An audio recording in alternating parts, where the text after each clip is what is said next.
ఈరోజు జగన్మోహన్ రెడ్డి గారు బీజేపీకి దత్తపుత్రుడిగా మారిపోయాడు. ఎప్పుడైతే ఆయన ముఖ్యమంత్రి అయ్యాడో అప్పటి నుంచి దత్తపుత్రుడిగా మారిపోయారు. నిజానికి ఈ రోజు వరకు కూడా జగన్మోహన్ రెడ్డి గారు బీజేపీకి అండగానే నిలబడ్డారు. అదే బీజేపీ పార్టీని రాజశేఖర రెడ్డి గారు ప్రతి సందర్భంలోనూ వ్యతిరేకించారు. ఎందుకంటే అది ఒక మతతత్వ పార్టీ కాబట్టి మతం పేరుతో చిచ్చు పెట్టాలి, ఆ మంటలో చలిగాచుకోవాలి, ఇదే బీజేపీ సిద్ధాంతం. కానీ జగన్మోహన్ రెడ్డి గారు బీజేపీకి అక్రమంగా పొత్తు పెట్టుకున్నారు. చంద్రబాబు గారు అయితే కూటమి కట్టారు. సరే, కూటమి కట్టారు కాబట్టి బహిరంగంగా కట్టారు కాబట్టి ప్రజలకు కనీసం అది అర్థమైనా అవుతుంది. జగన్మోహన్ రెడ్డి గారిది అక్రమ పొత్తు కాబట్టి అసలు అది కనిపించను కూడా కనిపించదు. కానీ బీజేపీకి దత్తపుత్రునిగా బీజేపీకి ఎక్కడ అవసరమైతే అక్కడ ఏ బిల్లుకు అవసరమైతే ఆ బిల్లుకు మద్దతు ఇస్తూనే వచ్చాడు జగన్మోహన్ రెడ్డి గారు. అంతెందుకు, ఇప్పుడు పార్లమెంటులో గొడవ జరుగుతుంది ఎలక్షన్ కమిషన్ గురించి. అంటే చీఫ్ ఎలక్షన్ కమిషనరు అక్రమాలకు పాల్పడ్డారు, ఓటర్ల లిస్టు పద్ధతిలో అక్రమాలకు పాల్పడ్డారు అని ఇండియా బ్లాక్ అంటే కాంగ్రెస్ పార్టీ, తృణమూల్ కాంగ్రెస్ ఇలాంటి పార్టీలన్నీ కలిపి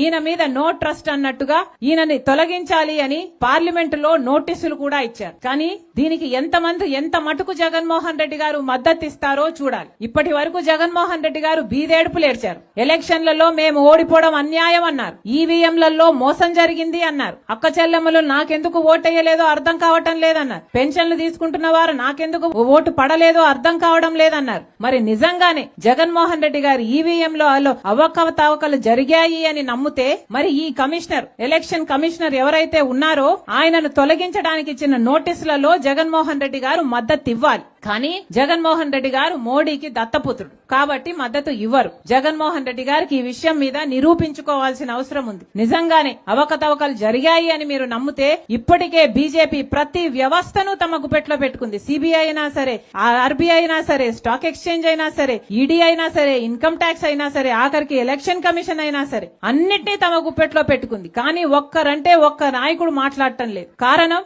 బీజేపీ అధికారంలో ఉంది, ఆ అధికారాన్ని వీళ్ళందరూ కూడా అనుభవిస్తున్నారు. కాబట్టి మళ్లీ చెప్తున్నాం, జగన్మోహన్ రెడ్డి గారికి ఏ మాత్రం చిత్తశుద్ధున్నా ఆయన చిత్తశుద్ధిని నిరూపించుకోవాల్సిన సమయం వచ్చింది. రాజశేఖర రెడ్డి గారు ఉండంగా ముఖ్యమంత్రిగా కాంగ్రెస్ పార్టీ అధికారంలో ఉండంగా ఈ పథకం ఎంత బాగా జరిగింది అంటే ఆ రోజుల్లో రాజశేఖర రెడ్డి గారు ఈ పథకం నడిపినప్పుడు ఈ పథకానికి వచ్చే వాళ్లకు ఆటో ఛార్జీలు కూడా ఇచ్చేవాళ్ళట, మజ్జిగ మంచినీళ్లు కూడా ఇచ్చేవాళ్ళట, గర్భిణీ స్త్రీల కోసం ఒక టెంట్ వేసి లేక ముసలోళ్ళ కోసం సేద తీర్చుకోవడానికి ఒక టెంట్ కూడా వేసేవారట, ఎవరికైనా అవసరం వస్తుందేమో అని ఒక మెడికల్ కిట్ కూడా ఇచ్చేవాళ్ళట. ఇవన్నీ జరిగాయి రాజశేఖర రెడ్డి గారు కాంగ్రెస్ పార్టీ అధికారంలో ఉండంగా. జరిగాయా? కాంగ్రెస్ పార్టీ ఉన్నన్ని రోజులు ఈ పథకం బాగానే నడిచింది. అంటే సంవత్సరానికి 100 రోజులు పని కల్పించాలి అని చట్టంలో ఉంది. అలా 100 రోజులు పని కల్పిస్తూ ఈ పథకాన్ని నడిపింది కాంగ్రెస్ పార్టీ. కానీ కాంగ్రెస్ పార్టీ అధికారం కోల్పోయాక బీజేపీ పార్టీ ఇప్పుడు అధికారంలో ఉంది. బీజేపీ పార్టీ ఎప్పుడైతే అధికారంలోకి వచ్చిందో ఈ ఉపాధి హామీ పనికి ఒక శనిగ్రహం లాగా పట్టింది. అంటే అప్పటి నుంచి ఈ ఉపాధి హామీ పని వల్ల వాళ్ళ కాంట్రాక్టర్లకు, వాళ్ళ బినామీలకు ఏ డబ్బులు రావు. ఈ డబ్బులు మొత్తం పేదవాళ్ళ చేతుల్లోకి పోతున్నాయి. కాబట్టి ఈ పథకం పనికి రాకుండా పోయింది. ఈ పథకాన్ని ఎలాగైనా ఎత్తేయాలి అన్న కుట్రలు బీజేపీ అధికారంలోకి వచ్చినాకనే జరిగినాయి. బీజేపీ అధికారంలోకి వచ్చాక ఈ పథకాన్ని ఎన్ని తూట్లు పెట్టారంటే, ఎంత నాసిరికంగా ఈ పథకాన్ని తయారు చేశారు అంటే, ఇప్పుడు చెప్తున్న మాట, మేము ప్రతి గ్రామంలో తిరుగుతూ వస్తుంటే మాకు చెప్తున్న మాట, అమ్మా ఇప్పుడు ఉపాధి హామీ పనికి వెళ్తే ఆటో ఛార్జీలు ఇవ్వరు, మజ్జిగ కాదు కదా కనీసం మంచినీళ్ళు కూడా ఇవ్వరు, చేసిన పనికి కనీసం 5 రోజులు పని చేస్తే 2 రోజులు వేతనాలు కూడా ఇవ్వరు. ఒకవేళ ఇస్తే కూడా ఏ నెలకో 2 నెలలకో ఎప్పుడో వాళ్ళకు తోచినప్పుడు ఇస్తారు. పూర్తిగా అవకతవకల మయమైపోయింది అని ప్రతి చోట చెప్తూనే ఉన్నారు. ఇది వాస్తవమని ప్రతి జిల్లాలో మేము చేస్తున్న ఈ పర్యటన చేస్తున్నాం. ప్రతి జిల్లాలో ఈ సాక్ష్యాలు ఇలాగే చెప్తూ వచ్చారు. ఈ ఉపాధి హామీ పనికి ఇంత నీరు గార్చడానికి, ఇన్ని తూట్లు పెట్టడానికి కారణం బీజేపీకి పేదవాళ్ళంటే చిత్తశుద్ధి లేదు, పేదవాళ్ళకు మేలు జరగాలి అన్న చిత్తశుద్ధి లేదు, పేదవాళ్ళకి మంచి చేయాలి అన్న ఉద్దేశం బీజేపీ పార్టీకి ఎప్పుడూ లేదు. కాంగ్రెస్ పార్టీకి ఉన్నంత పెద్ద మనసు బీజేపీ పార్టీకి లేదు. కాంగ్రెస్ పార్టీ ఏ పేదవాళ్ళకైతే మేలు చేయాలనుకుందో ఆ పేదవాళ్ళ పొట్ట కొట్టింది బీజేపీ. అందుకే ఉపాధి హామీని దెబ్బ కొట్టింది బీజేపీ. అందుకే ఈరోజు ఉపాధి హామీ పథకం ఇంత దయనీయంగా ఇంత ఘోరంగా తయారయ్యింది అంటే దానికి కారణం బీజేపీకి పేదవాళ్ళ పట్ల చిత్తశుద్ధి లేకపోవడం. ఇవన్నీ సరిపోలేదన్నట్టు ఇప్పుడు బీజేపీ ప్రభుత్వం చేసిన దుస్సాహసం ఏమిటి అంటే అసలు ఈ పథకాన్ని మొత్తానికే ఎత్తేశారు. అంటే కాంగ్రెస్ పార్టీ పెట్టిన ఉపాధి హామీ పనికి ఇక మొత్తానికే వెత్తేసి కొత్త చట్టం తీసుకొచ్చారు. దాని పేరు విబి గ్రామ్ చట్టం. అంటే ఇంతకుముందు మహాత్మా గాంధీ అని పేరు పెట్టుకున్న ఉపాధి హామీ చట్టానికి మహాత్మా గాంధీ పేరు, పుణ్యమైన మహాత్మా గాంధీ గారి పేరు ఉంటే ఆ పేరుని తీసేశారు, ఆ చట్టాన్ని తీసేశారు. ఇప్పుడు బీజేపీ అధికారంలో ఉంది కాబట్టి బీజేపీ తెస్తున్న కొత్త చట్టం పేరు విబి గ్రామ్.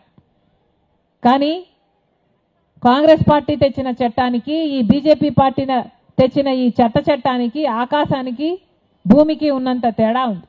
ఎంత తేడా ఉంది అంటే కాంగ్రెస్ పార్టీ తెచ్చిన చట్టంలో పూర్తిగా నిధులు మొత్తము కేంద్ర ప్రభుత్వమే పెట్టుకోవాలి. అది చట్టం. పూర్తిగా కేంద్ర ప్రభుత్వమే అన్ని డబ్బులు పెట్టేది. కేవలం పనిముట్లకు మాత్రమే రాష్ట్ర ప్రభుత్వం మీద భారం పడేది. కానీ ఇప్పుడు బీజేపీ తెస్తున్న ఈ కొత్త చట్టంలో కేంద్ర ప్రభుత్వం అన్ని డబ్బులు పెట్టదట. 60% వాళ్ళు పెడతారట, 40% డబ్బులు రాష్ట్ర ప్రభుత్వం పెట్టుకోవాలట. అంటే ఇది వరకు 500 కోట్లు అయితే ఈ పథకానికి ఇప్పుడు బీజేపీ తెచ్చిన ఈ కొత్త చట్టంతో 5,000 కోట్ల రూపాయలు ఖర్చు అవుతుంది. నిజానికి 5,000 కోట్ల రూపాయలు ఉపాధి హామీ చట్టానికి పెట్టుకోవడానికి మన రాష్ట్రం దగ్గర డబ్బులు లేవు. ఎందుకంటే జగన్మోహన్ రెడ్డి గారి పుణ్యమా అని, చంద్రబాబు గారి పుణ్యమా అని వీళ్ళు ముఖ్యమంత్రులుగా చేసిన కాలంలో 12 లక్షల అప్పుల కుప్ప చేశారు మన రాష్ట్రం మీద.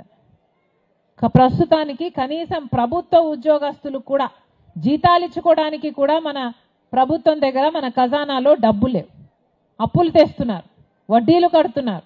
ఇలాంటి పరిస్థితిలో ఇక ఉపాధి హామీకి పెట్టే 40% ఖర్చు కూడా రాష్ట్ర ప్రభుత్వమే పెట్టాలి అంటే మన చంద్రబాబు గారు పెట్టరు. ఈయన ఇక రాష్ట్ర ప్రభుత్వం పెట్టదు, ఈ పథకానికి మొత్తానికే ఎత్తేసే ప్రయత్నం చేస్తారు. కాబట్టి ఇక కేంద్ర ప్రభుత్వానికి ఇవ్వాల్సిన 60% నిధులు కూడా ఇవ్వాల్సిన అవసరం కూడా రాదు. అది వీళ్ళ కుట్ర. అంటే మొత్తానికే ఉపాధి హామీ పథకానికి ఒక గుండు సున్నా చుడుతున్నారన్నమాట. అంతేకాదు ఉపాధి హామీ చట్టంలో గ్రామాలలో పని జరిగేది గ్రామస్తులు నిర్ణయించేవాళ్ళు, కాంట్రాక్టర్కు చోటే లేదు. కానీ ఇప్పుడు బీజేపీ తెస్తున్న ఈ కొత్త చట్టంలో కాంట్రాక్టర్లు కూడా వస్తారట. ఇక గ్రామాలకు అధికారాలు ఉండవు, గ్రామస్తులు నిర్ణయించరు, గ్రామాలలో పనులు జరగవు. ఏ కాంట్రాక్టర్ కిందికో అటాచ్ చేస్తే అప్పుడు ఈ గ్రామాలలో జరగాల్సిన పనులు గ్రామాలలో జరగవు. ఆ కాంట్రాక్టర్కు లేబర్ సప్లై చేయడానికి మాత్రమే ఈ ఉపాధి హామీ పనికొస్తుందన్నమాట.